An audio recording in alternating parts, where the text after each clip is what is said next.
ফুয়াদ ভাই, আমরা দেখছি মে মাস, জুন মাস এবং গতকালকেও আমরা একটি খবর দেখেছি, সাম্প্রতিক যে ঘটনা, এইগুলো ভারতে একের পর এক ঘটনাগুলো কেন ঘটছে? ধন্যবাদ। আহ, মোহাম্মদ আলী জিন্নার একটা বিখ্যাত উক্তি মনে পড়ছে আর কি। পার্টিশনের আলোচনা যখন চলছিল তখন অনেক মুসলমানরাই দ্বিধাহীন অবস্থায় ছিলেন যে আসলে তারা পাকিস্তানে চলে যাবেন কিনা। ইভেন দেখবেন আমাদের এই অঞ্চলে, বাংলা অঞ্চলে সোহরাওয়ার্দী সাহেব, আবুল হাশেম সাহেব যারা ছিলেন, তারা কিন্তু সবাই চাচ্ছিলেন যে একটা স্বাধীন বাংলা হোক, আজকের পশ্চিম বাংলা মিলায় একটা স্বাধীন রাষ্ট্র হোক, মানে তিনটা রাষ্ট্র, পাকিস্তান, ভারত হবে, আলাদা একটা বাংলা রাষ্ট্র হবে।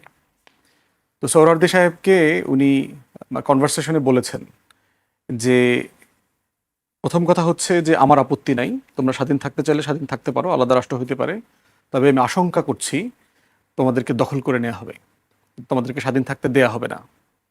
আর ভারতের মুসলমানদের ব্যাপারে ভারতে যারা ছিল তাদেরকে বলেছেন জিন্না সাহেব যে তোমাদের প্রতিটা দিন ক্ষণ যাবে হচ্ছে তোমরা যে ভারতীয় এই আনুগত্য প্রমাণ করতে করতেই তোমাদের চলে যাবে দিন। মানে তোমাদের আইডেন্টিটি কেউ অ্যাকসেপ্ট করবে না যে তোমরা আসলে মুসলমান, এবং একই সাথে তুমি আবার ভারতীয়, হিন্দুস্তানি। তো এখন এই সংকট কিন্তু যারা বুঝতে পেরেছিলেন তারা কিন্তু চলে গেছেন, তারা দুই পারে, এই পারের পাকিস্তানে আসছেন তখনকার, অথবা ওই পারের পাকিস্তানে চলে গেছেন। যারা থেকে গেছেন বিশেষ করে নিম্নবিত্ত, মধ্যবিত্ত, অনেকেই সচ্ছল মধ্যবিত্ত পরিবার কিন্তু ম্যাক্সিমাম চলে গেছেন, যারা শিক্ষিত ছিলেন, সিচুয়েশন বুঝতে পেরেছেন যে হিন্দু মনস্তত্ত্ব এই এই এই রাষ্ট্রের মধ্যে আসলে আমি থাকতে পারবো কিনা। তো আজকে এত বছর পরে এসে, এবং দেখবেন যে এটার যে বয়ানগুলো ছিল, পার্টিশন, বিভক্তি ভুল ছিল, মুসলিম লীগ, জিন্না দেশটাকে ভাগ করে দিয়ে গেছে, বাংলাদেশের এই যে পতিত মুসলমানের ঘরের বাচ্চারা যারা বাম রাজনীতি করছে, তারা দেখবেন কথায় কথায় মৌলবাদী রাষ্ট্র, এই সেই হ্যান ত্যান। এটা তো টেকনিক্যালি বলা হচ্ছে আপনি পাকিস্তানের অস্তিত্ব না মানা মানে হচ্ছে আপনি তো বাংলাদেশের স্বাধীনতা বিশ্বাস করছেন না। এই রাষ্ট্রটা আসলো কোত্থেকে? এটা পাকিস্তানের এন্টিটির মধ্য দিয়েই তো এটার জন্ম হয়েছে, এটা তো আলাদা কোনো রাষ্ট্র আকারে জন্মায় নাই। তো এই বাস্তবতাগুলো আজকে প্রমাণ করছে যে আসলে 1940 সালের সেই লাহোর প্রস্তাবটা কত যৌক্তিক ছিল, কতটা ভিশনারি, দূরদৃষ্টিপূর্ণ ছিল। আল্লামা ইকবাল, আমাদের উপমহাদেশের সবচেয়ে শক্তিশালী কবি, যিনি এইটার স্বপ্নদ্রষ্টা, যিনি এটা নিয়ে লিখেছেন, চৌধুরী রহমত আলী, একজন পাকিস্তানি স্টুডেন্ট, তিনি তখন কেমব্রিজে পড়তেন, উনি ক্যাম্পেইন করেছেন নাও আর নেভার, যে এই রাষ্ট্র হলে এখনই হতে হবে পুরোটা মিলে। তো এই রাষ্ট্রসত্তার মধ্য দিয়ে আজকে নতুন করে পাকিস্তান আন্দোলন, লাহোর প্রস্তাব, রাষ্ট্র হওয়া, এগুলোর প্রত্যেকটা যৌক্তিকতা নতুন করে আবার দৃশ্যমান হচ্ছে। এর সাথে যুক্ত হয়েছে যে আজকে যারা ভারত শাসন করছেন তারা কি ধরনের রাষ্ট্র প্রকল্পে বিশ্বাস করেন, সেই চরিত্রটা, আকাঙ্ক্ষাটা কংগ্রেসের ভাষায় বোঝা যেত কিন্তু পরিষ্কার ছিল না, কিন্তু চিন্তায়, মনস্তত্ত্বে কিন্তু একই রকম। কংগ্রেসও পাকিস্তান রাষ্ট্র প্রকল্পটাকে, পার্টিশনকে, মোহাম্মদ আলী জিন্না, মুসলিম লীগকে যেভাবে দেখে, বিজেপি একইভাবে দেখে। কংগ্রেস এটা নিয়ে উচ্চবাচ্য করে কম, বিজেপি কথা বলে বেশি। বিজেপির হলো যে আপনার তার ভিতরে কোনো মুনাফিকি চরিত্র নাই, সে যে ক্রিমিনাল এইটা সে আপনাকে দিনে রাতে পরিষ্কার বোঝায় দিবে। কংগ্রেসের ক্যারেক্টারটা হচ্ছে একদম চাণক্য, ক্রিমিনাল আইডিয়া নিয়ে সে নড়াচড়া করে, কিন্তু চিন্তায় একই ফ্রেমে আছে তারা। এখন সেই রকম জায়গা থেকে দেখেন যে গ্রেটার ইসরায়েল প্রকল্পটা দেখেন, যে আরএসএস এর অথবা বিজেপির যারা পূর্বপুরুষ ছিলেন তারা ইকুয়ালি নাৎসি প্রকল্প দ্বারাও, হিটলার দ্বারাও উৎসাহিত ছিলেন, আবার গ্রেটার ইসরায়েলি প্রকল্প, নাৎসিজম যাদেরকে মারছে তাদের দ্বারাও তারা উৎসাহিত ছিল। খুবই ইন্টারেস্টিং আইডিয়া। এবং দেখবেন কদিন আগে দিল্লিতে ইসরায়েলের অ্যাম্বাসেডর বলেছে যে বাংলাদেশে নাকি হামাস অ্যাটাক করবে আর কি, এ ধরনের উদ্ভট স্টুপিড কথাবার্তা বলেছে। তো সেই জায়গায় দেখেন যে আইডিয়াগুলো কি কি। একটা হইল গ্রেটার ইসরায়েল রাষ্ট্র, একটা বড় ইসরায়েলি ঐতিহাসিক রাষ্ট্র যেটা বাইবেলে আছে, বিবলিক্যাল জায়নিস্ট স্টেট। ভারতেও দেখেন অখণ্ড ভারত, যে একটা বৃহত্তর ভারত রাষ্ট্র, হিন্দুকুশ, হিমালয় থেকে শুরু করে একেবারে ভারত সাগর পর্যন্ত, মহাসাগর পর্যন্ত পুরোটা মিলে একটা রাষ্ট্র হবে, একটা কল্পিত রাষ্ট্র। দ্বিতীয়ত দেখেন যে বুলডোজার দিয়ে মানবাধিকার লঙ্ঘন করে কারা, কোন রাষ্ট্রে করে? করে হলো ইসরায়েল। এবং দেখবেন এই বুলডোজার পলিসিটা ইসরায়েল থেকে একেবারে মানে ঘেটে ঘেটে বিজেপি নিয়ে আসছে, এবং ভারতের মুসলমান কমিউনিটি, খ্রিস্টানদের উপরেও তারা এটা অ্যাপ্লাই করছে। এবং সব জায়গায় দেখবেন একদম একই ফ্রেমে চলছে, যে আইডেন্টিফাই করো, কোনো বিচার আচার দরকার নাই, দিনে দুপুরে নিয়ে যাবা, একদম বুলডোজ করে দিয়ে দিবা, পিটাবা, মামলা মোকদ্দমা হইলেও কোর্ট কাচারিরে হুমকি দিয়ে দিবা, ভয় দেখায় দিবা, তোমার মতো করে রায় দিয়ে দিবে। এবং এই যে কাঠামোটা ইসরায়েল প্র্যাকটিস করে, এথনিক ক্লিনজিং বলে, যে আপনি সংখ্যালঘু নিধন, করে যে রাষ্ট্রটা বানাবেন, জাতিগত নিধন আর কি। জাতিগত নিধন করে যে রাষ্ট্রটা বানাবেন। কারণ বিজেপির যে কল্পিত হিন্দু রাষ্ট্র, এই হিন্দু রাষ্ট্রের ভিতরে মুসলমান এবং খ্রিস্টান থাকতে পারবে না, তার অন্যরা থাকতে পারবে, যাদের জন্মভূমি, পুণ্যভূমি, তারপরে পিতৃভূমি সবকিছু হচ্ছে এইখানে। তাহলে 20 কোটি মুসলমান তো তাদের ওখানে আছে, তাহলে এই বিদ্বেষ ছড়ানো তো আসলে এখন প্রশ্ন হচ্ছে সংখ্যাটা আরো বেশি হবে, 20 কোটির বেশি হবে। অপশন কি ভারত আরো বেশি বলা হয়। এখন ধরেন এটা যদি খ্রিস্টান মিলে টেলে এটা প্রায় ক্লোজ টু 30% হবে। 30% মুসলমান মানে হচ্ছে 150 কোটি যদি মানুষ হয়, তাহলে আপনার 40-45 কোটি মানুষ। শুধু চিন্তা করেন ব্রিটিশ বিরোধী আন্দোলন মোটা দাগে কে করেছে, নেতৃত্ব দিয়েছে কারা? মুসলমানরা। কিন্তু আপনি যদি ইন্ডিয়ান দিল্লির সেই বিখ্যাত ওয়ালের যে শহীদদের তালিকা করা আছে 93,000 ভারতীয়, হিন্দুস্তানি মুসলমান, হিন্দু, শিখ, তাদের ভিতরে প্রায় 65,000 হচ্ছে মুসলমান 93,000-এর ভিতরে। তাহলে আপনি চিন্তা করে দেখেন সংখ্যায়, মুসলমান তো মেজরিটি না, মেজরিটি তো হিন্দু। তাহলে সে সেকেন্ড মেজরিটি, কিন্তু ডিসপ্রপোর্শনেটলি সে হিন্দুস্তানের স্বাধীনতার জন্য জীবন দিয়েছে। আরএসএস, বিজেপি ব্রিটিশের দালালি করছে। কোনো নেতার কোনো ইতিহাস নাই তারা ব্রিটিশ বিরোধী আন্দোলনে অংশগ্রহণ করেছে। কংগ্রেসের রাজনীতি করবার কারণে আরএসএস এর বস সাভারকার জেলে ছিল। 19 বার পর্যন্ত ব্রিটিশ ভাইসরয়ের কাছে চিঠি লিখছে, রানীর কাছে ক্ষমা প্রার্থনা করেছে। আমাদের রবীন্দ্রনাথ ঠাকুর জাতীয় সঙ্গীত লিখছে না, জনগণ মন অধিনায়ক, 2টা গান লিখছে, একটা আমাদের জাতীয় সঙ্গীত, একটা দালালির সঙ্গীত, আহা আমার বাংলা ভেঙে যেতেছে। আর দ্বিতীয়টা হইল আপনার ব্রিটিশ রাজা আসছে, তার অ্যাসেনশন ইন্ডিয়াতে, সেখানে সে ওই যে মানে মানপত্র পাঠ করে না, ওই কবিতা সে গাইছে। এরপরে দেখেন আমাদের এই বাংলা অঞ্চলের শ্যামাপ্রসাদ মুখার্জি, বঙ্কিম, প্রচণ্ড রকম ব্রিটিশ দালালির মধ্য দিয়ে তারা বড় হয়েছে। সকল ব্রিটিশের তত্ত্বাবধানে যে বাঙালি রেনেসা, মানে হিন্দুদের রেনেসা আকারে পড়া আর কি, সেটার মধ্য দিয়ে তারা বড় হয়েছে। তাহলে এই মনস্তত্ত্বে সে যেটা করছে সেটা হইল তার রাষ্ট্র প্রকল্পে সে দেখে না যে হিন্দু ছাড়া, যার জন্মভূমি, পুণ্যভূমি, মাতৃভূমি সব কিছু হচ্ছে ভারত, এর বাইরে কেউ নাই। তাহলে আমরা কারা? মুসলমানরা, খ্রিস্টানরা আমরা হইলাম বিদেশি। জবন বলে, দেখবেন স্লেস বলে, মেচ্ছ বলে, মানে আমাদের জন্য আলাদা আলাদা সুন্দর সুন্দর শব্দ আছে। এরা বিদেশি, এরা অন্য জায়গা থেকে আসছে, দেশ দখল করছে, তুরস্ক থেকে আসছে, আফগান থেকে আসছে, মধ্য এশিয়া থেকে আসছে। এখন এই ব্রাহ্মণ সমাজ থেকে আসছে। আমার এই অঞ্চলের গায়ের রং তো দ্রাবিড়িয়ান, মানে মোস্তফা কামাল ভাই বেদুবিনিয়ান না, আমাদের মোটা দাগের গায়ের রংটা হচ্ছে এই ভারতবর্ষের এই রংটা দ্রাবিড়িয়ান। আমরা তো মিক্সড রেস হয়ে গেছি। তো এই দ্রাবিড়িয়ান রেসের ভিতর থেকে আর্যরা আসলো কোত্থেকে? এবং এই দ্রাবিড় মানে দার আল আবির, এটা শব্দটাকে অরিজিনাল শব্দ হলো দার আল আবির। আবিরকে নূহ আলাইহিস সালাম, শীশ আলাইহিস সালামের বংশধর যারা এই অঞ্চলে এসে থাকছেন। দার বলতে বোঝাচ্ছে আবিরের ঘর, আবিরের বংশ, আবিরের পরিবেশ, মহল্লা। তাহলে এই অঞ্চলে এত ফসা মানুষ আসলো কোত্থেকে? আপনারা যারা আর্যরা বলছেন ব্রাহ্মণ জাতি, এই মোদির রং, মোদিরে কদিন আগে ফেরেশতার মতো শয়তান বলছে না? ট্রাম্প দেখছেন না বলছে টোটাল কিলার। হ্যাঁ, যে ফেরেশতার মতো মানে ক্রিমিনাল বলছে, দেখতে ফর্সা সুন্দর অ্যাঞ্জেলের মতো, অ্যাঞ্জেলিক শয়তান আর কি। তো এই গায়ের রংটা আসলো থেকে? ওরা নিজেরাই তো মধ্য এশিয়া থেকে আসছে। 1st-2nd সেঞ্চুরিতেও তো ভারতবর্ষে মূর্তি পূজা ছিল না, হিস্টোরিয়ানরা বলেছে। মূর্তি আসলো থেকে? এই অঞ্চলে তো মূর্তি পূজা ছিল না, প্রকৃতি পূজারই ছিল। এই অঞ্চলের মানুষ হচ্ছে মানে এই অঞ্চলের মানে এই ধরেন সাপ, ইঁদুর, বেজি, ইগল টিগল এই সব কিছু পূজা করতো, পাখি টাখি, প্রাণী টানি এখনো আছে না হিন্দুদের, দেখছেন না? বিভিন্ন দেবদেবীর আবার বাহন আছে, এক একজন এক এক গাড়িতে, এক এক বাসে, এক এক প্রাইভেট গাড়ি করে চলে। তো এই চলার যে বাহন, এখানে মূর্তিটা আসলো থেকে? এই এই এই ব্রাহ্মণরা নিয়ে আসছে মধ্য এশিয়া থেকে, যখন তারা আসছে সেই রাশিয়ার অঞ্চলের আশেপাশ থেকে তারা যখন আসছে। তাহলে এই যে তাদের চাপিয়ে দেওয়া সংস্কৃতি অধিকাংশ জনগোষ্ঠীর উপরে, আমাদের উপরে, এই 85% প্রায় 86% ভারতবর্ষের নাগরিকের উপরে, তারা কি বসে থাকবে? যেই মুসলমানরা ব্রিটিশদেরকে খেদাইছে, আন্দোলন করছে, লড়াই করছে হিন্দুস্তানের জন্য 200 বছর, সে আপনাকে ছেড়ে দেবে? আপনার বিরুদ্ধে সে লড়াই করবে না? আমি ইতিহাসের পরম্পরাতে দেখতেছি ভারতবর্ষের মুসলমান, নমশূদ্র, দলিত, অচ্ছুত, খ্রিস্টান, মাইনরিটি, এই যে ওবিসি যারা আছে, তফসিলি জনগোষ্ঠী, সবাই মিলে এই ব্রাহ্মণ এবং ক্ষত্রিয় যে উচ্চ বর্ণের ক্রিমিনাল গ্যাং আছে বিজেপি, আরএসএস, তাদের বিরুদ্ধে যুদ্ধ করবে। এই যুদ্ধ অবশ্যম্ভাবী হয়ে যাচ্ছে, বেঁচে থাকার লড়াই। এবং দক্ষিণ ভারত দেখেন এখনো, সাউথ ইন্ডিয়া কিন্তু প্রচণ্ড দিল্লি বিরোধী, কারণ তার গায়ের রং, সে তো অরিজিনাল দ্রাবিড়িয়ান। সে জানে যে আমি ভূমিপুত্র, তুমি বিদেশ থেকে আইছো, তোমাকে আমরা থাকতে দিছি, কিন্তু তুমি দেশ শাসন করেছো। অতএব সেই জায়গায় মুসলমানদের সামনে অপশন হচ্ছে 2টা। ইদার হচ্ছে সশস্ত্র লড়াইতে ফিরে যেতে হবে, ব্রিটিশ বিরোধী আন্দোলনের সময় তারা যেটা করেছে, এবং সেই জায়গাতে তাদেরকে পুশ করছে। এবং মুসলমান কমিউনিটির এই লড়াই করে জেতার ইতিহাস আছে। এটা একদম হালকা করে ফাইজলামির কোনো বিষয় না।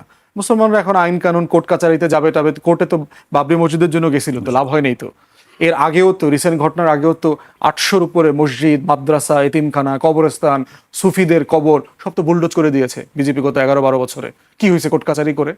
তো ভারতের সুপ্রিম কোর্ট, হাইকোর্ট তারা তো হিন্দুত্ববাদী রাজনীতিকে ফ্যাসিলিটেট করছে, যেভাবে ইসরায়েলের সুপ্রিম কোর্ট তার জায়নিস্ট আইডিওলজি, তার এথনিক ক্লিনজিংকে সে হেল্প করছে কাঠামোগত সিস্টেমের মধ্য দিয়ে। আবার রাষ্ট্র কিন্তু সেকুলার। আবার কলকাতার লোকরা কিন্তু ব্যাপক প্রগতিশীল। এই যে বাংলাদেশে আওয়ামী শাওন টাউন টাইপের লোক আছে না, যাদের জুলাই দেখলেই ওর ব্লাড প্রেশার হাই হয়ে যায়, ওরা কিন্তু আবার ব্যাপক প্রগতিশীল কলকাতায়। হিন্দু প্রগতিশীল যারা ছিল, বাম ছিল, নাট্যকার, কবি, সাহিত্যিক, ঔপন্যাসিক, সিনেমা টেনেমা সব শুভেন্দুর পকেটে চলে গেছে না? এত প্রগতিশীল, বুঝতে পারছেন তো এরা কি পরিমাণ প্রগতিশীল? কাঠামোগতভাবে হচ্ছে হিন্দুস্তানি এই চরিত্রটা, এই ব্রাহ্মণ চরিত্রটা হচ্ছে মুসলিম বিদ্বেষী চরিত্র, খ্রিস্টান বিদ্বেষী চরিত্র। তারা এখানকার লোকাল দ্রাবিড় জনগোষ্ঠী বিদ্বেষী একটা জাতি সত্তা। অতএব তাদের বিরুদ্ধে লড়াই তাদের সমাজে নিজেকে করতে হবে। বাংলাদেশে আমার নিজস্ব লড়াই আছে, আমাদের জায়গা থেকে সেটা আমরা করব, কিন্তু ভারতের মাইনরিটিদেরকে, ভারতের মুসলমান, ভারতের খ্রিস্টান, ভারতের দলিত, ভারতের নমশূদ্র, ভারতের তফসিলিদেরকে, তাদের লড়াইয়ের ফাইট তাদেরকে করতে হবে। আমি আপনার কাছে আবারও আসবো। এই পর্যায়ে আমি কামাল ভাইয়ের কাছে আসতে চাই। কামাল ভাই, 6টি রাজ্য, একটি দুইটি রাজ্য না, 6টি রাজ্যেই এ ধরনের ঘটনা ঘটছে এবং আমরা ফদ ভাইয়ের কাছে শুনলাম, বা আমরা আগেও জানি সংবাদ মাধ্যম হিসেবে যে আগেও এই ধরনের ঘটনা ঘটেছে। এই যে ধর্মীয় বিদ্বেষ, এই জায়গাটা কি আরো উস্কে দিবে কিনা, এই যে এই ধরনের ঘটনা যদি ঘটতেই থাকে? জি, এরই মধ্যে উস্কে দিয়েছে। ফুয়াদ ভাই কতগুলো তথ্য এনেছেন, তথ্যের সাথে দ্বিমত করার কোনো সুযোগ নেই। আমরা মাত্র কদিন আগ পর্যন্ত শুধু পুশিন নিয়ে ব্যস্ত ছিলাম, যে আশপাশে আর কিছু আছে কিনা। ওদিকের তথ্য আমাদের খুব একটা ছিল না। তো কেউ যখন কোথাও কোনো অঞ্চলে অথবা কোনো দেশে অথবা সমাজে একটা গণ্ডগোল পাকাবে, সে তার আগে ভিন্ন কিছু কাজ করে, টোকা দেয়, অর্থাৎ একটা দিয়ে আরেকটা ভুলানোর একটা চেষ্টা করে। আমাদের স্থানীয়ভাবে কুমিল্লা অঞ্চলে বলে হাসায় আর কাশায়, শুধু হাসে অথবা কাশি দেয়। এই মধ্যবর্তী সময়ে সে অন্য কোনো ক্রিয়াকর্ম ঠিকঠাকভাবে সেরে, জি, কাশি দেয়। আমি কিন্তু কারণ ছাড়া কাশি দিছি, আমার মনে কিছু ছিল না। তো এই ফাঁকে সে কিন্তু অন্য কোনো কাজ করে। ভারত কিন্তু ওই কাজটা করে আসছে গত 3-4 মাস ধরে টানা। আমরা শুধু পুরসুনের দিকে খেয়াল করলাম, ওখানে যে মসজিদ ভাঙ্গা হচ্ছে, মাদ্রাসা ভাঙ্গা হচ্ছে, ওই তথ্যগুলো কিন্তু আমাদের কাছে ওইভাবে আসেনি। এবার আসেন আপনি ভালো ভালো কথার একটা তাসিলও আছে। এটা হচ্ছে কি, স্বভাব চরিত্র বৈশিষ্ট্যগতভাবে খুব আজে বাজে কাজে অভ্যস্ত ওই লোকটা যখন কারণে অকারণে ডানে বামে এসে আদাব দেয়, সালাম দেয়, বুঝতে হয় যারা একটু চালাক চতুর তারা জিজ্ঞেস করে তোমার মতলবটা কি, এত সালাম দাও কেন, অন্য মতলব কি? আপনি দেখেন গত কয়েকদিনে ওখানকার 140 কোটি, এখানকার 20 কোটি, 160 কোটি যেন এক হয়ে যায়। আমরা হলে আমরা বিশ্বের একটা সুপার পাওয়ার হয়ে যাব। খুব মিষ্টি কথা, কিন্তু খুবই আনন্দদায়ক কথা, এত মিষ্টি কথা। একসাথে ক্রিকেট টিম হবে। জি, তার উপর আবার ভিসা চালু করে দেওয়া হলো, পর্যটন ভিসা। আরও ভালো খবর, এর মধ্যে আবার ম্যাঙ্গো ডিপ্লোমেসি হয়ে যায়, ইলিশ কূটনীতি হয়ে যায়। ম্যাঙ্গো ডিপ্লোমেসি আবার মানে আম কূটনীতি, যেটা আম পাঠানো, আম পাঠিয়েছে বাংলাদেশ। জি, তো এটা মাঝে মধ্যে পাঠানো হয়, কখনো খবর হয়, কখনো খবর হয় না। আবার খবরটা প্রচার করার জন্য আমাদের দিক থেকে বরাবরের চেষ্টা একটু বেশি থাকে, যে বুঝাতে চাই যেহেতু আম পাঠিয়েছি আর অন্য অন্য কিছু খায় খাতির ভালোই বোধ হয়। ইলিশ পাঠানো হয় খায় খাতির বোঝানোর জন্য, কিন্তু তাদের দিক থেকে খায় খাতিরটা দেখেন, আমাদেরকে ঠেলে পাঠাচ্ছে, আমরা আম পাঠাচ্ছি, এরকম অর্থাৎ বিনিময় একটা করছি, পাবলিক পাঠাচ্ছে, আমরা আম পাঠাচ্ছি। জি, এর মধ্যে আমাদের তুরাগ নদীকে তারা ফোরাত নদীও বানিয়ে ফেলেছে। মাঝে দিয়ে 2-3টা দিন কিন্তু কি গন্ডগোলটা পেকেছিল, আপনি দেখেন যে লাশ আর লাশ। জি, তুরাগ নদীতে কোনো পানি নাই, সব রক্ত। কোন মাসে? এই আশুরার মাসেই। দেখেন আপনি কিসের সাথে কি লিঙ্ক করা হচ্ছে। তো এটা যে ভেজাল ছিল বা গুজব ছিল, এটা বুঝতে বুঝতেও তো 2-3 দিন লেগেছে। তো অঘটন ঘটাতে 2-3 দিন লাগে না, আধা বেলায় যথেষ্ট। এই কাজগুলো একদিকে মিষ্টি কথা, আরেকদিকে এইসব কন্টেন্ট তৈরি করা, এটা কিন্তু আলামত ভালো নয়। আর যেটা বুলডোজার দিয়ে রীতিমতো ভেঙেছে, বুলডোজার কিন্তু কারো ব্যক্তিগত থাকে না, বিশ্বের কোথাও নাই সেটা, প্রশাসন অর্থাৎ রাষ্ট্রীয় সিদ্ধান্ত নিয়েই করেছে। মাত্র গতকাল আমাদেরকে একজন, আমাদের খুব দায়িত্বশীল মন্ত্রী, তথ্য ও সম্প্রচার মন্ত্রী, অনেকটা আশাবাদী করার চেষ্টা করেছেন আমাদের। বলেছেন যে সীমান্ত নিয়ে বা পুশির নিয়ে আর ভাবতে হবে না, সামনের দিনগুলো বড় সুন্দর হবে। মাত্র আমাদের দিক থেকে এত সুন্দর কথা, এত আশাবাদী কথা, আর ওই দিক থেকে মিস্টার শুভেন্দুবাবু যা করছেন, বাংলাদেশ অত্যন্ত গর্বের সাথে দাবি করতে পারে যে ওই ভাষায় আমাদের কেউ কথা বলে না। আমাদের সংসদের সাম্প্রতিক সময়ে আজে বাজে কথা হয়, কিন্তু শুভেন্দুবাবু স্কেলকে অনেক উপরে মন্দ কথার দিক থেকে। তো এগুলো আমাদেরকে বাজে বার্তা দিচ্ছে। এই কারণে আমি যেটা বললাম যে হাসায় আর কাসায় ফাঁকে তাদের অন্য কোনো মতলব আছে। তারা ওখানে মুসলিমদেরকে একদম প্রকাশ্যে নির্যাতন নিপীড়ন চালাচ্ছে। আমাদের এখানে আবার হামাসের গল্প শোনাচ্ছে যে হামাস এসে গেছে, আরও বিখচিত পতাকা কোথায় যেন উড়িয়ে দিচ্ছে। আমাদের এবার যেটা হয় পুরান ঢাকায় যে তাজিয়া মিছিল, সরকার অত্যন্ত সতর্ক থেকেছে যেন প্রথাগতভাবে তারা যেটা করে সেটা যেন না করেছে। তারা শুধু কালো কাপড় পরে একটু মিছিল করেছে। এগুলোর ফুটেজও কেটে কেটে কিন্তু নানানভাবে রিল বানিয়ে আমাদের মধ্যে ছড়িয়ে দেওয়া হচ্ছে যে এরাও হামাসের একটা ভাই। অর্থাৎ আমাদেরকে নিয়ে আপনি খেয়াল করুন ভারত কি পরিমাণ ব্যস্ত, অথচ বাস্তবতা হচ্ছে যে সীমান্তে পুরসিন খেলা হয়, ধাক্কাধাক্কি হয়। দুটা সিমটম শেষ দিকে এসে খেয়াল করা গেছে। একটা হচ্ছে যে শেষ দিকে তারা পুরসিন করতে ব্যর্থ হয়ে আলো নিভিয়ে চলে যাওয়া শুরু করলো। এটার মধ্যে যে একটু লাজ শরমের বিষয় বোধহয় আছে, যে একটু লজ্জা পাচ্ছে। পরবর্তীতে কয়েক দফায় দেখা গেল যে পাটক্ষেত দিয়ে, প্রকাশ্য রাস্তা না দিয়ে পাটক্ষেত দিয়ে পুরসিন করার চেষ্টা করা হলো। সেটাও আমাদের বিজিবির সাথে স্থানীয় জনগণ একসাথে হয়ে প্রতিহত করেছে। 3 জন যে ছিল 17 দিন ধরে, ওই 3 জন কই গেল? ওদের তো আসলে কোনো পাওয়াই গেল না, ওদিকে গেল না, এদিকে আসলো। এখনো প্রশ্নবোধক হয়ে রয়েছে। বাস্তবে আমাদের সীমান্ত এলাকা বিশ্বের অনেক সীমান্ত এলাকার চেয়ে কিন্তু সুন্দর। দেখা গেছে রান্নাঘরটা বাংলাদেশের অংশে, বসতঘরটা ভারতীয় অংশে। একটা আম গাছ একদম অথবা ফলের কোনো গাছ একদম সীমান্ত বরাবর, দুই পাড়েই কিন্তু খাচ্ছে ফলগুলো। বিয়ে শাদিও করে কিন্তু এই সীমান্ত এলাকায়, এত সম্প্রীতি। ইনফর্মাল অনেক ট্রেডিংও হয় ওখানে, আত্মীয়তা তো হয়, সামাজিকতাও আছে, ব্যবসা বাণিজ্যও আছে। কিন্তু তারা মাঝে মধ্যে আমাদের এই সুন্দর দিকটাকে এমনভাবে পুশ করে, শুধু মানুষ পুশ করে না, ঘটনাও পুশ করে, তথ্যও পুশ করে, দিন শেষে বানিয়ে দেয় গরু চোরা কারবারি অথবা গরু চোর, সোজা বাংলায় যেটা করে। তো এরকম অবস্থাটা থেকে আমাদের কিন্তু ফুয়াদ ভাই যথার্থ বলেছেন যে আমাদের সেই ব্রিটিশ বিরোধী আন্দোলনের একটা ছাপ অথবা একটু মনে করার বিষয় আছে। তো মনে করতে গেলেই আমরা কিন্তু এখনও আবার টুকটাক মীর জাফর দেখি, জগৎ শেঠও দেখি, কিন্তু ঘটনাচক্রে বা ভাগ্যক্রমে আমরা মীর মদন দেখি না, মোহনলাল দেখি না। এগুলো কিন্তু হাসতে হাসতে কাশতে কাশতে কাছে আসছে তারা। এটা আমাদেরকে অবশ্যই ভাবতে হবে। আমাদেরকে ভাবনার সময় তখন নানান নাম সামনে এনে দেওয়া হয়। তিতুমিরের নাম কিন্তু সামনে এনে দেওয়া হয় না, ফরায়েজি আন্দোলনের কথা মনে করিয়ে দেওয়া হয় না। আমাদের মধ্যে এগুলো একটু ভাবনার বিষয় এসেছে, অন্তত দেশের স্বার্থে, দেশের অস্তিত্বের প্রশ্নে। ভারত আমাদেরকে নিয়ে এত বড় দেশ, যেই পরিমাণ ব্যস্ত নানান কাজকর্মে, কিন্তু দেখা যাচ্ছে আমাদের এখানকার বিষয় আশয় নিয়ে আমাদের চেয়েও তারা বেশি ব্যস্ত, অনেক ব্যস্ত। যে ক্ষতি হচ্ছে আমাদের, কষ্ট আমাদের, কান্দে কিন্তু তারা। আমরা বলা হয় যে বিড়ি খাই আমি, আপনি কাশেন কেন? কাশি হলে তো আমার হবে, আপনি কাশেন কেন? ধোঁয়া আসে, তো ধোঁয়ায় কাশি। তো আপনি আমাদের জন্য খুব সেন্সিটিভ, খুব দরদি। তো এত দরদি হতে বলছে কি আপনারে? আমাদের দিক থেকে বোধহয় এগুলো গুরুত্বের সাথে ভাবনার বিষয় আছে। ভারত তো ভাবছে আমাদের চেয়ে অনেক, রিক্টার স্কেলে অনেক বেশি উপরে ভাবছে। তারা হাইকমিশনার পাঠিয়েছেন এখানে, খুব একজন অভিজ্ঞ রাজনীতি সাবেক মন্ত্রী, খুব হিসাব নিকাশ করে তারা কিন্তু এই কাজটি করছেন আমাদেরকে নিয়ে। তো এইভাবে বলা যায় যে তারা আমাদেরকে খুব ভালোবাসছেন, খুব খাটছেন, খুব পরিশ্রম করছেন আমাদেরকে নিয়ে। তো আমাদের শুধু ওখানে দর্শক হয়ে থাকার বোধহয় আর অবস্থা নেই। আমাদের ভাবনার সীমানাও অবশ্যই আরেকটু বাড়াতে হবে। জি, আপনার কাছে আমি আবার আসবো, এই পর্যায়ে আমি আবার ফুয়াদ ভাইয়ের কাছে আসতে চাই। এই অবস্থার মধ্যে যে কূটনীতির কথা আমরা শুনছিলাম, যে কামাল ভাই বলছিলেন যে ইলিশ কূটনীতি, আম কূটনীতি বা আদার্স যেসব আমাদের সঙ্গে তাদের যে সম্পর্কগুলো আছে, সেই সম্পর্কগুলো আসলে কিভাবে সামনে এগিয়ে নেওয়া সম্ভব হবে, যে এই ধরনের যদি ধর্মীয় বিদ্বেষগুলো ছড়াতেই থাকে?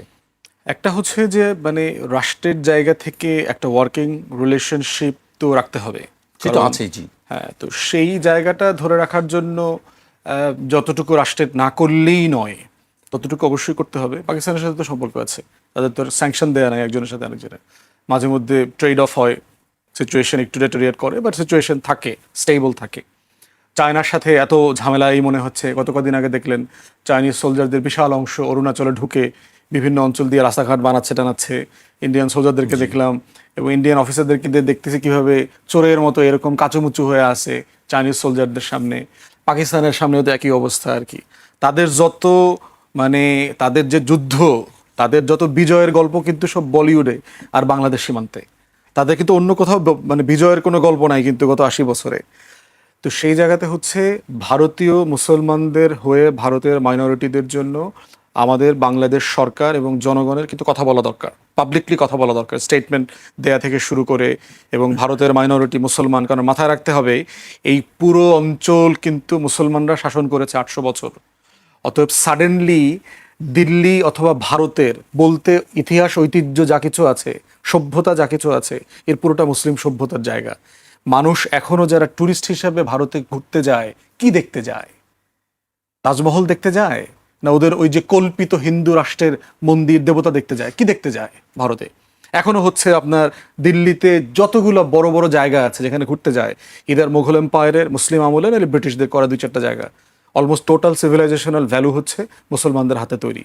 অতএব সেই জায়গা থেকে এটার প্রোটেকশনের একটা কালেকটিভ রেসপন্সিবিলিটি সবার আছে, কারণ আমাদের পূর্বপুরুষদের এখানে অবদান আছে। তো আমাদের অঞ্চলের মানুষও তো একসময় ট্যাক্স দিয়েছে। ওই যে তাজমহলটা হয়েছে কাদের শ্রমে, ঘামে, টাকায় হয়েছে? আমার অঞ্চলের মানুষ তো টাকা দিয়েছে, পাকিস্তানের জনগণ দিয়েছে, আফগানিস্তানের জনগণ দিয়েছে। তাই চারপাশ থেকে এই মুসলিম জনগোষ্ঠীর প্রোটেকশন, তাদের অধিকার লঙ্ঘন করা, এগুলো নিয়ে সিরিয়াসলি স্টেটমেন্ট ইস্যু করা দরকার, ভারতকে ওয়ার্ন করা দরকার কালেকটিভলি। এবং এই বিষয়গুলো নেইবার হিসাবে যেহেতু আমরা এগুলোর ভিকটিম, বাংলাদেশ এবং পাকিস্তান এক হয়ে, মালদ্বীপ সহ মিলে ওআইসিতে জাতিসংঘে এই বিষয়গুলো রেজ করা দরকার। তাদের এই জিনিসগুলো মানবাধিকার সংগঠন থেকে শুরু করে আন্তর্জাতিকীকরণ করা দরকার, ইন্টারন্যাশনাল প্রত্যেকটা জায়গায় নেওয়া দরকার। এবং ভারতের মুসলমানদেরকে কিভাবে এম্পাওয়ার করা যায়, তারা তাদের সিভিল রাইটসের জায়গা থেকে কিভাবে এগুলো নিয়ে এঙ্গেজ হইতে পারেন, ক্যাম্পেইন করতে পারেন, মাথা উঁচু করে এটার জন্য লড়াই করতে পারেন। এবং দিন শেষে জমি ক্লেম করে ফেলতে হবে। যদি তারা মুসলমানদের অধিকার দিতে রাজি না হয়, তাহলে মুসলমানদের শতাংশ মোতাবেক ভারতকে আবার ভাগ করার দাবি তুলতে হবে। পাকিস্তানের সীমান্তে, বাংলাদেশ সীমান্তে 30% মুসলমান খ্রিস্টানদের জন্য আলাদা করে জমি ছেড়ে দেন। ভারতের জিডিপি থেকে, আপনার কেন্দ্রীয় রিজার্ভ থেকে 30% টাকা দিয়ে দিবেন। আপনি শুধু হিন্দু হয়ে থাকেন, ভারতের সব মুসলমানরা এক জায়গায় চলে আসবে, 30% জমি ছেড়ে দিতে হবে। অতএব সেই দাবি তুলতে হবে ইন্ডিয়াকে পার্টিশন করার। কারণ ভারত যারা শাসন করতে পারবে না, তারা ভারতের শাসনের দায়িত্ব কেন নেবে? আপনি তো এখানকার 150 কোটি লোককে শাসন করার দায়িত্ব নিয়েছেন, তো নিজেই নিয়েছেন, তা আপনি তো এটা করতে আপনি প্রস্তুত না। তাহলে যেই 30%কে আপনি শাসন করতে চান না, তাকে 30% ভূখণ্ড সহ আলাদা করে দেন। তারা পাকিস্তানের অংশে আলাদা করে স্বায়ত্তশাসিত জমিতে থাকবে, বাংলাদেশ অংশে, আসাম আর পশ্চিম বাংলায় যেহেতু মুসলমান বেশি, এই অংশের সাথে মিলায় 30% জমি দিয়ে দিবেন, তারা তাদের মতো স্বায়ত্তশাসিত ভূখণ্ড হিসেবে থাকবে। যদি এগুলো করতে না চান, তাহলে ইসরায়েলে কি হয়েছে, আন্দোলন শুরু হয়েছে না, ইসলামিক জিহাদ, হামাস থেকে শুরু করে পিএলওর, তারা কি করেছে? তারা সশস্ত্র আন্দোলনে চলে গেছে।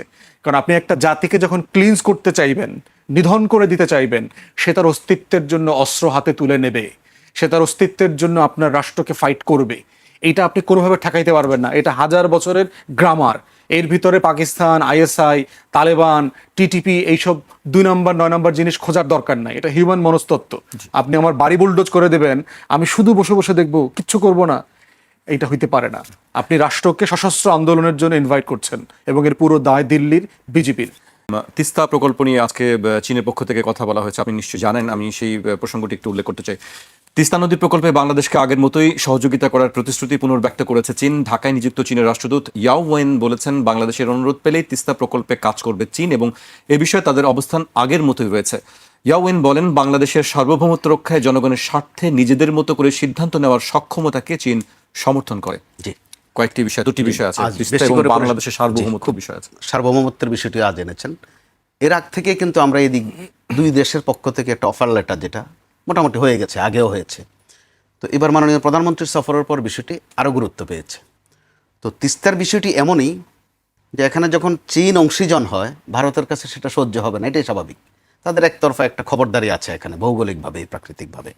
বাকিটা ছিল কূটনীতির বিষয়। তো কূটনীতির বিষয়টা এখন পরিষ্কার, ভারত সেটা সহ্য হবে না। তাহলে আবার সহ্য তো করতেও হবে, সহ্য তো করছেও ভারত।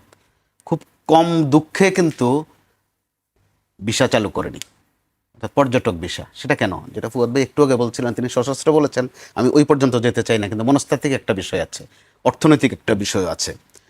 আমরা কিন্তু ভারতের বিভিন্ন প্রশ্নে ইনকাম সোর্স, বিশেষ করে পর্যটন প্রশ্নে, ট্রিটমেন্টের ক্ষেত্রে। তো প্রাসঙ্গিকভাবে খাওয়া দাওয়ার বিষয় আসে, অবস্থানের বিষয় আসে, অর্থাৎ আমাদের এখান থেকে প্রচুর অর্থ তারা পায়।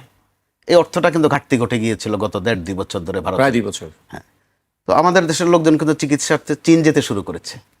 আবার দেশীয় বিভিন্ন হাসপাতালের চিকিৎসার মানও কিন্তু ডেভেলপ করেছে গত 1.5-2 বছরে। একসময় তো পেঁয়াজ নিয়েও এসব কথা হতো, এমনকি গরু নিয়েও হতো যে কোরবানি দেওয়া বোধহয় আর সম্ভব হবে না। এখন আমাদের পশু, গরু সহ অন্যান্য পশু কিন্তু সারপ্লাস থাকছে। পেঁয়াজ এখনও 37-38 টাকা কেজিতে আমরা খাচ্ছি, এটা ভাবা যায়নি কিন্তু এক সময়।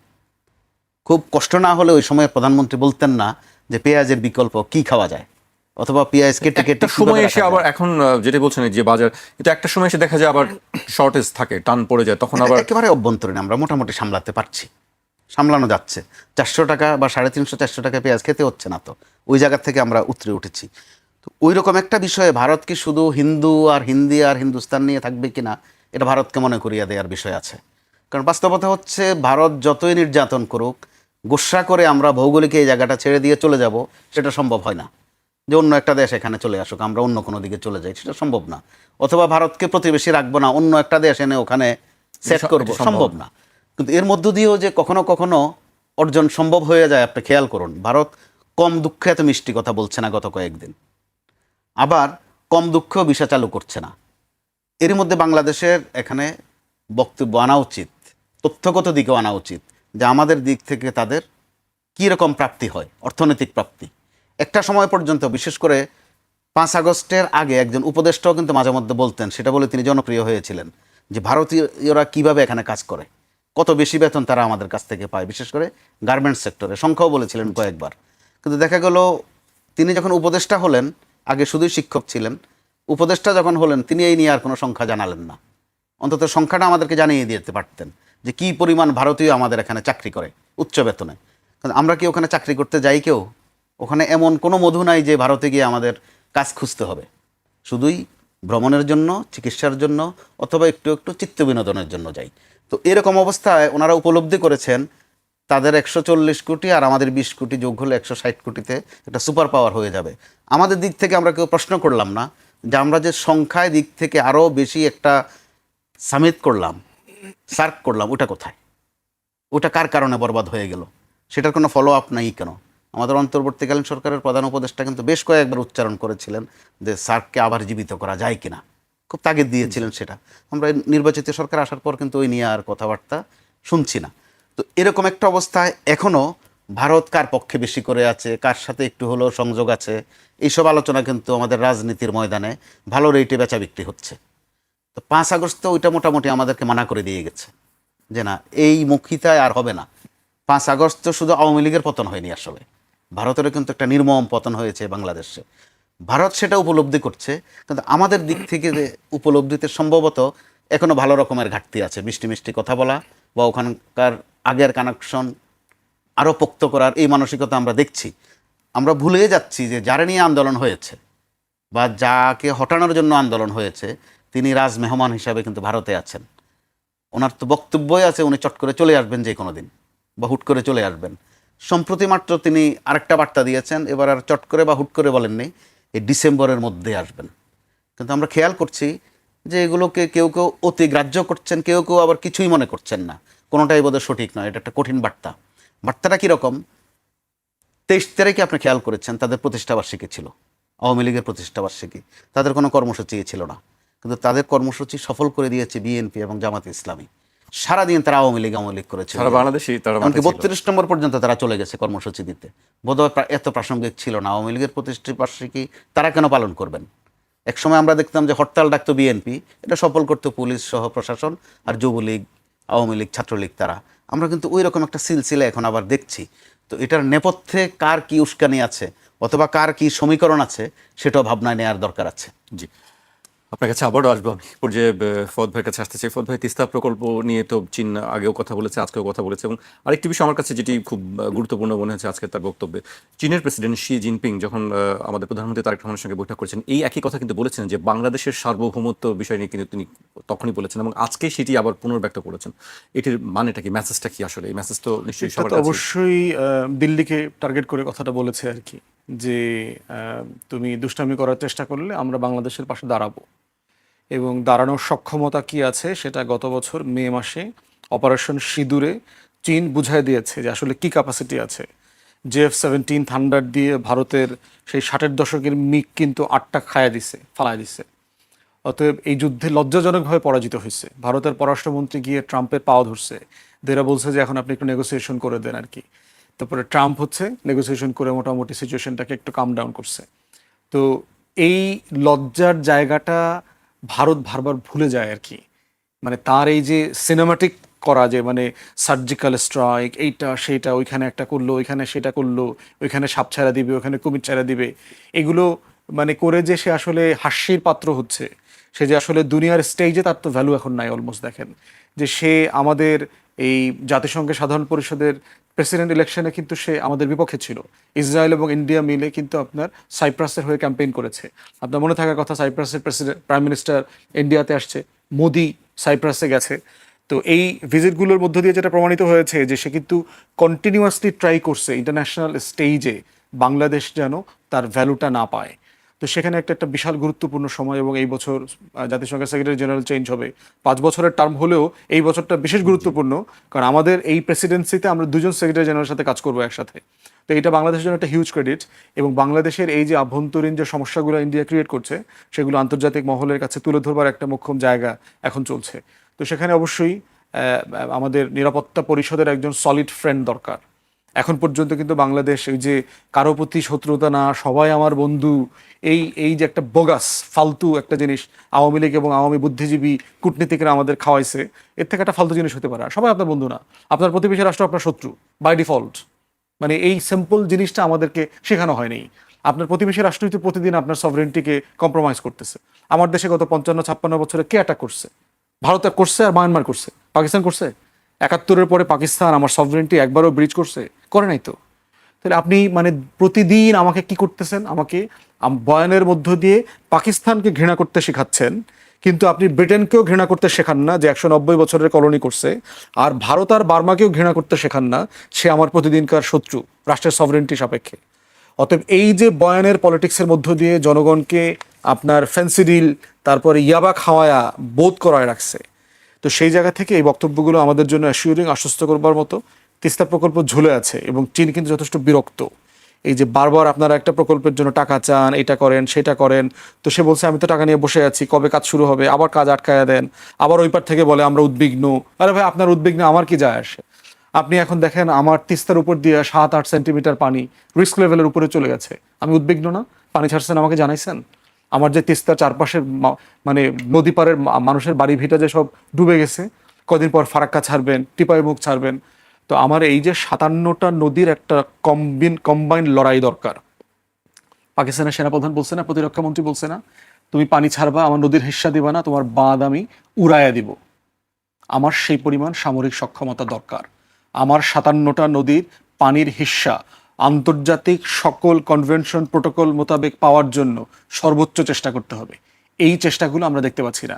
এই চেষ্টা না করলে ফাইনালি কি হইতে পারে, কি করা যেতে পারে, সেটারও প্রস্তুতি নিতে হবে। আপনি এমন একটা জায়গায় আছেন, সামরিকভাবে শক্তিশালী হওয়া ছাড়া আপনার এই রাষ্ট্রের সভরেন্টি টিকা রাখার আর কোনো মাধ্যম নাই। একমাত্র মুসলিম দেশ পৃথিবীর যার কোনো হিন্টারল্যান্ড নাই। আপনি যে পালাবেন, আপনার কোনো বর্ডার নাই। আপনি দেখেন আফগানিস্তানে যখন যুদ্ধ হয়েছে, আফগানের লোকজন কোথায় গেছে? পাকিস্তানে গেছে, ইরানে গেছে। আজকে ফিলিস্তিনে 80 বছর ধরে যুদ্ধ চলতেছে, কোথায় গেছে? আরবের সব দেশে আছে। ইউক্রেনে যুদ্ধ চলছে, হিন্টারল্যান্ড কোথায়? তার এই যে হোয়াইট খ্রিস্টান দেশগুলোতে, ইউরোপে ছড়ায় ছিটায় গেছে। আপনি পালাবেন কোথায়? আমরা তো সব আওয়ামী লীগ করি না তো। আমরা তো মানে মানে নির্লজ্জ হয়ে ভিসা দিছে বলি 1,40,000 লোকের মতো করে ওইখানে দাঁড়ায় থাকতে পারবো না তো। আমাদের মর্যাদা আছে তো। আমরা এখানে পানিতে ডুবা মরতে হবে সাহসিকতার সাথে। তো সেই জায়গাতে আমার সকল প্রস্তুতি দরকার, এবং তিস্তা প্রকল্প নিয়ে যেটা করা দরকার, ইমিডিয়েটলি কাজ শুরু করা দরকার। পদ্মা ব্যারেজ একই রকম, যেগুলো আমার দরকার, এবং একই সাথে 57টা নদীর কমন ডসিয়ার করা দরকার। ডসিয়ার করে বাংলাদেশ কিভাবে ক্ষতিগ্রস্ত হচ্ছে, কিভাবে মরুভূমিতে হচ্ছে, আমার কৃষি জমি, আমার প্রাণ, প্রকৃতি, পরিবেশ সব কিছু ধ্বংস হচ্ছে, সেটার ডকুমেন্টেশন ইন্টারন্যাশনালি প্রেজেন্ট করা দরকার। কনভেনশন সেন্টার যেগুলো আছে, মানবাধিকার এবং প্রকৃতি পরিবেশের যে রেলেভেন্ট অফিসগুলো আছে, সেগুলোকে বলা দরকার। জাতিসংঘের এই কনফারেন্স আসতেছে সেপ্টেম্বরে, সেখানে এগুলো প্রধানমন্ত্রী রেস করবেন বলে আমরা আশা করছি। জি, এখন একটা বিষয় একটু যোগ করে যে আপনার কাছে আসছি, জি যোগ করে। তিস্তার বিষয়টা হচ্ছে, এটা আমাদের জন্য এখন একটা স্বস্তিকর অবস্থা আছে। আমাদের জন্য যেটা স্বস্তি, সেটা তাদের জন্য অস্বস্তির বিষয় একদিক।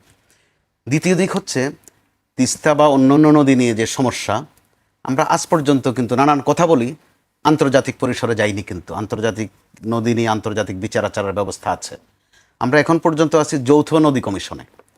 একটা সময় পর্যন্ত মাঝে মধ্যে খবর পেতাম যে তারা কবে বসছেন বা কোথায় বসেছেন, এগুলো নিয়ে আলোচনা ছিল। পরবর্তীতে এটার বৈঠক বা কখনো হয় কিনা বা হলেও কি হয় আমরা কিন্তু জানি না, জানানো হয় না। তো এই ক্ষেত্রে মনে করিয়ে দেওয়ার বিষয় আছে, আন্তর্জাতিক আদালতের কথা, কখন যাব বা যাব না আরও পরের বিষয়, কিন্তু মনে করিয়ে দেওয়ার বিষয় আছে একটা। আরও মনে করিয়ে দেওয়ার বিষয় আছে যে গায়ে গতরে বড় হলেই বড় নয়। ভারত দৈর্ঘ্য প্রস্থে বিশাল দেশ, সত্য, সেটা কোনো বানোয়াট কথাও নয়, সেটা একদম ভৌগোলিক সত্যতা। আমরা ছোট, কোথায়? পেটের মধ্যে আছি। পেটও কিন্তু শক্তিশালী অংশ শরীরের, পেটেরও কিন্তু রিভোল্ট করার অবস্থা থাকে। পেটে গোলমাল দেখা দিলে চোখ, কান, মাথা থেকে পা পর্যন্ত কিন্তু স্বস্তির থাকে না। ভারতকে ওটা মনে করিয়ে দেওয়ার বিষয় যেমন আছে, একেভাবে আরও মনে করিয়ে দেওয়ার বিষয় আছে তার বাকি তিন দিকে কিন্তু শান্তিতে নেই সে, যার সাথে তার যখনই কোনো সংঘাত সংঘর্ষ হয় খুব বাজে পরিণতি তাকে ভোগ করতে হয়। চীনের সাথে কিন্তু আমাদের সাথে যেভাবে খবরদারি করে ওইভাবে করে না বা পারে না, পাকিস্তানের সাথেও পারে না। তো পারে মোটা, ইদানিং তো শ্রীলঙ্কার সাথে তো পারে না, আরও আশপাশে যারা আছে ওখানেও পারে না। তো এরকম একটা অবস্থায় যখন মাঝে মধ্যে নিম্নমানের হুঙ্কার দেওয়া হয়, খেদিয়ে দেব, বাঙালি খেদিয়ে দেব উচ্চারণ করে বলা হয়, যিনি বলেন তিনিও কিন্তু অরিজিন এখানে, সম্ভবত ওনার মা অথবা বাবা বরিশালে বাড়ি ওনার। বাড়ি ওনার মায়ের বাড়ি বরিশালে এবং বরিশাল। জীবিত আছেন। তো ওনার মা বাবাকে খেদিয়ে দিবেন এটা তো বলেন না। বা মমতার বাড়িও কিন্তু আমাদের এই অংশেই, সাতক্ষীরা। ওনাকে ওই তালিকা রাখা হয় কিনা আমরা কিন্তু জানি না। তারা প্রাতিষ্ঠানিকভাবে ওখানে তালিকা করে, ওই তালিকা আবার ওয়েবসাইটেও দেয়। আমি যতটুকু দেখেছি এসব নাম নাই। পশ্চিমবঙ্গের আপনি যেটা বলছেন মুখ্যমন্ত্রীর বাড়ি, মামা বাড়ি তো বরিশাল, জি। যেটা মায়ের তো- বাড়ি। তো তারা এতই মতলবী আওয়াজ, এটা কিন্তু শুধু পশ্চিমবঙ্গের আঞ্চলিক আওয়াজ না, সেটার সাথে বিজেপি সরকারের একেবারে সেটা এজেন্ডা। তো আমাদের দিক থেকে এগুলো স্পষ্ট করার দরকার আছে, কথায় আরও পরিষ্কার থাকা দরকার আছে। কারণ একটা 5 আগস্ট যেমন আমাদেরকে একটা নিশানা দিয়ে গেছে, সেটার ফলো আপ করাও দরকার আছে। ডক্টর ইউনূস সরকারের সময় কিন্তু এই বিষয়ে মোটামুটি কথাবার্তাগুলো স্পষ্টই হতো, এবং স্পষ্ট করার স্পোকসম্যান ছিলেন ডক্টর খলিল। তো তিনি তো আল্লাহ চাহে তো এই সরকারের সাথেও আছেন। তো আমরা ওখানে কি আশাবাদী হব না হতাশায় পড়বো এখনো বুঝি না, যে তিনি এখন কোন স্কেলে কথা বলেন বা কোন ভলিউমে বলেন বা বলেন কিনা। তো যেখানে আমাদের জাতিসংঘের নানান কার্যক্রমে আমাদের একটা পার্টিসিপেশন আছে, ভারত আবার আমরা যেন আরও একটু মাত্রাগতভাবে উপরে উঠতে না পারি এটা নিয়ে ভয়ও পায়, যেটা ফুয়াদ ভাই একটু বলেছেন। তার মানে সাইজে ছোট দেখে আমাদেরকে শুধু যে অবজ্ঞা করে তা নয়, তথ্য বলছে, ভয়ও পাচ্ছে। তো এই ভয়টাও তো কখনো কখনো একটা উপাদান, কূটনীতির প্রশ্নে কিন্তু উপাদান। সরকার সেটাকে কিভাবে অ্যাড্রেস করবে। তবে ভাবলক্ষণ এতক্ষণ পর্যন্ত যা মনে হয় সরকার তিস্তার বিষয়ে এমফেসাস দিচ্ছে, একই সাথে পদ্মা ব্যারেজ নিয়েও কাজ করছে। আর মাননীয় প্রধানমন্ত্রী একটা শব্দ ব্যবহার করেছেন সর্বশেষ ওনার যে বক্তব্যটা ছিল বোধহয় 2 দিন আগে, যে কোনো মূল্যে, শব্দগুলো কিন্তু কূটনৈতিক ভাষায় খুব অর্থ বহন করে, যে কোনো মূল্যে বাস্তবায়ন করবেন। আবার চীনের দিক থেকে দুটা খুব গুরুত্বপূর্ণ শব্দ ওখানে এসেছে, একটা হচ্ছে আমাদের সার্বভৌমত্বের প্রশ্নে তারা সহযোগী হবে, আরেকটা আছে তৃতীয় পক্ষের এখানে কোনো মাথা ঘামানো চলবে না। এই তৃতীয় পক্ষটা অবশ্যই ভারত, সেটা নাম উচ্চারণ করতে হয় না। তো এরকম একটা অবস্থায় আমাদের সারাক্ষণ অপেক্ষা করতে হচ্ছে কিন্তু যে আমাদের সরকার কোন পথে আগায়, কোন তরিকায় আগায়, সেটা দেখার অপেক্ষা নিশ্চয়ই আমাদের কূটনীতিবিদদেরও আছে। আর আমরা যারা কূটনীতি কম বুঝি, একেবারে সাধারণ জনগণ দেশের স্বার্থটা বুঝি ঠিক মতো, আমাদের একটা অপেক্ষা থাকছে। একেবারে শেষ পর্যায়ে চলে এসেছি, শেষ করবো ফুয়াদ ভাইকে দিয়ে। সমতার ভিত্তিতে ভারতের সঙ্গে যে সম্পর্কের কথা বলা হয়, সামনে সেই অবস্থাটা আপনি কিভাবে দেখছেন? কিভাবে দুই দেশের মধ্যে আসলে সমতার সম্পর্ক রক্ষা? আমরা তো বরাবরই সেই সম্পর্কটা চেয়েছি। ভারতের সাথে সম্পর্কের ব্যাপারে আন্তরিকতায় আমাদের কোনো সরকারই খুব বেশি ঘাটতি দেখায় নাই। কিভাবে আন্তরিক ছিল দেখেন, যে আমাদেরকে যখন বলা হলো যে পরীক্ষামূলকভাবে আমরা 43, 40, 45 দিনের জন্য ফারাক্কা চালু করব, আমরা গুড ফেইটে এটা বিশ্বাস করেছি। ভারত কি করলো? পার্মানেন্ট করে দিল। আমাদেরকে বলা হলো যে আসেন আমরা ল্যান্ড বাউন্ডারি চেঞ্জ করি, ছিটমহল, বন্দি বিনিময় এগুলো করে ফেলি। 74 সালে সংবিধান বদলায় তো করে ফেলা হয়েছে, কই ভারত তো করে নাই, সংবিধান তো বদলায় নাই, পার্লামেন্টে তো র্যাটিফাই করে নাই। করতে করতে এই গত 13, 14, 15 দিকে এসে এটা করেছে, ছিটমহল বিনিময় করেছে। আমাদেরকে বলা হচ্ছে যে আমাদের মাইনরিটিদেরকে যেন আমরা দেখে শুনে রাখি, আমরা তো রাখছি। বাংলাদেশে হিন্দু মাইনরিটিরা কি কোনো বৈষম্যের শিকার হচ্ছে? আপনার আমার বন্ধুরা কর্মচারী কাজের ক্ষেত্রে লেখাপড়ায় হিন্দু হওয়ার কারণে সে কি বোর্ডে স্ট্যান্ড করতে পারে নাই, সে কি বিসিএসে যেতে পারে নাই? এই বৈষম্য কি আমরা করেছি? মুসলমান সমাজে ইনহারেন্টলি এই বৈষম্য বিরোধী একটা সমাজ, এই জিনিসটা এখানে নাই। সেখানে আপনার মনে থাকার কথা যে আওয়ামী পররাষ্ট্রমন্ত্রী মোমেন একটা কথা বলছিল না, যে 26% না 29% প্রশাসনে হিন্দুরা কিভাবে চাকরি করে। আমাদের টোটাল প্রফেশনাল সেট আপে দেখেন তো কিভাবে এই রিপ্রেজেন্টেশনটা ভ্যালু করা হচ্ছে। কিন্তু আপনি কি আমাদেরকে কাউন্টার সম্মানটা করছেন? আমরা যখন বলছি যে আমাদের বৈধ, মানে আমাদের যারা বাংলাদেশি নাগরিক যারা আপনার দেশে আছে অবৈধভাবে, তাদেরকে আমরা ফেরত নেব, শুধু কাগজপত্র দেখান, ডকুমেন্টেশন দেখান, আপনি কি সেটা ভদ্রভাবে করছেন? তাহলে সম্পর্কের ক্ষেত্রে তারপরে এই যে আন্তঃনদী যে নেটওয়ার্ক তারা করছে, 57টা অভিন্ন নদীতে যে লিঙ্কেজ প্রজেক্ট করতেছেন, আপনি আমাদের সাথে কথা বলেছেন? টিপাই মুখের কথা যখন আন্দোলন চলে, আপনার মনে থাকার কথা, আওয়ামী লীগের কিছু কুলাঙ্গার এমপি, একটা মারা গেছে গত কদিন আগে, এগুলোর গিয়ে হেলিকপ্টারে ঘুরায় নিয়ে আসছে। হেলিকপ্টারে গিয়ে আপনি টিপাই মুখ বাদ দেখে আসবেন ওখানে কি হচ্ছে না হচ্ছে। এরপর আপডেট আছে, ওইটার আন্দোলনের কারণে আপনি বিএনপি নেতা ইলিয়াস আলীকে গুম করাইলেন, বাংলাদেশে নাই করে দিলেন। কি পরিমাণ মানে কষ্ট দিয়ে তাকে হত্যা করেছেন, পেটে পাথর ভেটে কেটে কর্ণফুলীতে ডুবাই দিয়েছেন। তাহলে আমরা কি ভারতের সাথে সম্পর্কের ব্যাপারে আমরা কোনোদিন কি আমাদের ভারতের সীমান্তে গিয়ে কাউকে হত্যা করে আসছে? আমার বিএসএফ কি মাসে মাসে, আমার বিজিবি মাসে মাসে বা ভারতীয় নাগরিকদের কাউকে হত্যা করে, মারে? কোনো অবৈধ ব্যবসায়ীদেরকে, ফেন্সিডিল ব্যবসায়ী, ব্যবসায়ী কাউকে হত্যা করেছে? করে নাই তো। আপনি কেন করেন? তাহলে সম্পর্কের ব্যাপারে আমরা তো বরাবর, ইভেন দেখেন এই যে পানি চুক্তি, যৌথ নদী কমিশন আছে, মোস্তফা ভাই জানার কথা, তারা তো কোনো তথ্য শেয়ার করে না। ওখানে রিকোয়ারমেন্ট আছে প্রতি মাসে মাসে, দিনে দিনে আপনি কিউসেক পানি, মানে একদম বেজ লাইনে কোথায় আছে, ফ্লো কি হচ্ছে না হচ্ছে, শীতে গরমে তথ্য শেয়ার করার কথা করছেন না। তাহলে সম্পর্ক ভালো করবার ক্ষেত্রে আমি আর কি করতে পারবো, আমাকে আর কতটুকু উদার হইতে হবে? তো এখন প্রশ্ন হচ্ছে, এই উদারতাটা আসলে ফাংশনাল হচ্ছে না। এখন হচ্ছে আমাকে সিরিয়াস রিলেশনশিপে যাইতে হবে, আমি মিলিটারি ব্যাটল প্রিপেয়ারনেস আমার থাকতে হবে, অ্যাট এ টাইম কূটনীতি করতে হবে, চীনে যাইতে হবে। আপনি ইন্ডিয়ান ভিসার জন্য মাথা ব্যথা করেন না, ও নিজ দায়িত্বে ছেড়ে দিবে। যেভাবে দেখছেন না, আমাদের সেনাপ্রধান নতুন একটা ব্যাটালিয়ন লঞ্চ করেছেন, যেখানে 4টা ইউনিট 4জন সাহাবীর নামে, 4 খলিফার নামে করা হয়েছে, 2টা মহিলা ইউনিট করবে, সেই 2জন আল্লাহ রসুলের স্ত্রী এবং কন্যার নামে করা হচ্ছে। ইন্ডিয়ান মিডিয়া দেখেন কি পরিমাণ এটাকে নিয়ে হাইপ তুলেছে। ইসলামাইজেশন হয়ে যাচ্ছে, জঙ্গিবাদ আমাদের সেনাবাহিনীতে নাকি ঝেঁকে বসেছে। তাহলে ভারতে কি অগ্নি নাই? ভারতের প্রত্যেকটা হুঙ্কার, তাদের যে রণহুঙ্কার আছে প্রত্যেকটা ব্যাটালিয়নের, এগুলো কাদের নামে? দেবদেবীদের নামে না? তা আপনারা এগুলো করছেন না? গীতা, পুরাণের, রামায়ণের, মহাভারতের ক্যারেক্টারগুলোকে নিয়ে করছেন না? আমরা করলে সমস্যা কোথায় দেখতেছেন? তাহলে এই সম্পর্ক আসলে একটা সিরিয়াস রিলেশনশিপে যাইতে হবে, কার্যকর কিন্তু আমাদের সক্ষমতা সাপেক্ষে। জি।